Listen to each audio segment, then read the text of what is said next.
Welcome to Acme Hybrid Labs. The following video is for authorized Acme Hybrid personnel only. It is recommended you watch this video with subtitles on. Gaji guy, if you come across this video, leave a comment. At Acme Hybrids, we'd rather think that our hybrid wasn't enough to make the cut than think you never saw it.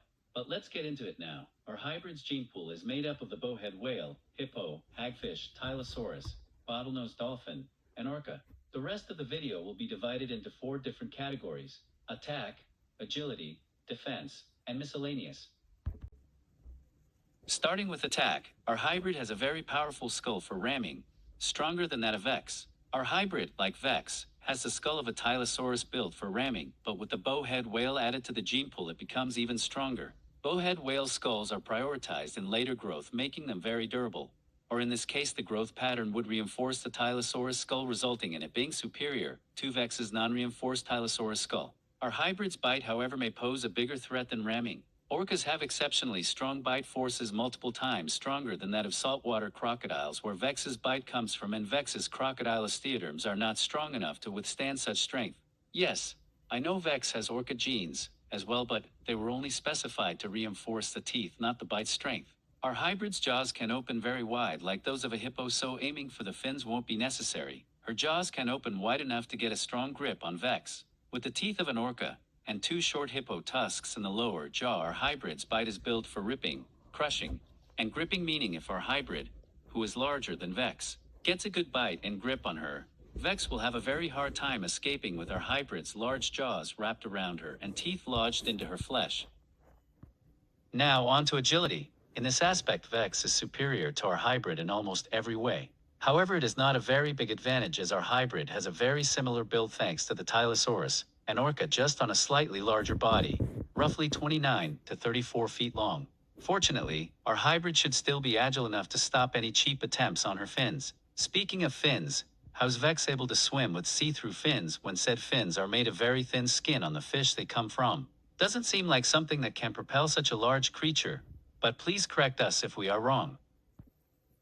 Now on to defense. Bowhead whales have the thickest blubber of any animal, with some whales having blubber over 3 feet thick. Our hybrid's layer is not that thick due to its smaller size, but Vex's teeth likely still wouldn't be long enough to even pierce her blubber, judging by the drawings. Thick blubber also provides impact resistance, so ramming will not have much of an effect, if any.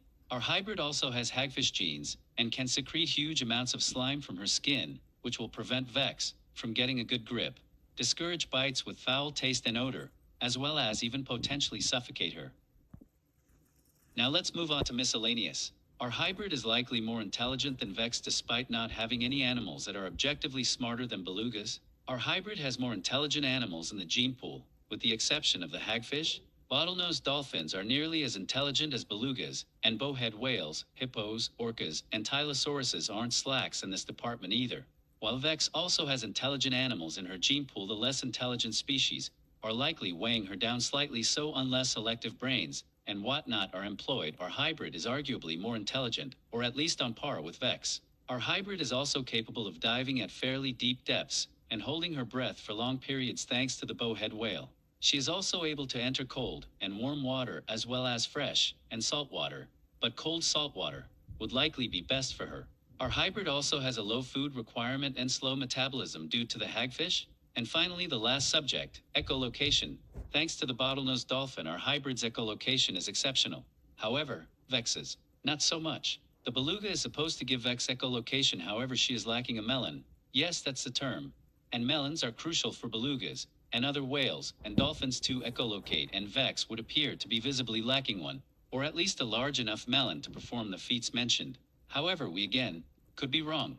Whether Vex's fins and echolocation are as effective as they are meant to be or not, we at Acme Hybrids believe our hybrid can still win and would be okay with them being overlooked for the sake of the fight, if they are indeed issues. But now it's time that you finally meet our hybrid. Meet Pinaculum maris, otherwise known as Zenith. We believe Zenith has a higher chance of winning, therefore coming out on top in a who would win. If there are any questions or things we neglected to mention or need to go into more depth on, we are okay with doing so. But this is our contestant in the hybrid war. But you all best get to work. There is much to be done here at Acme Hybrids.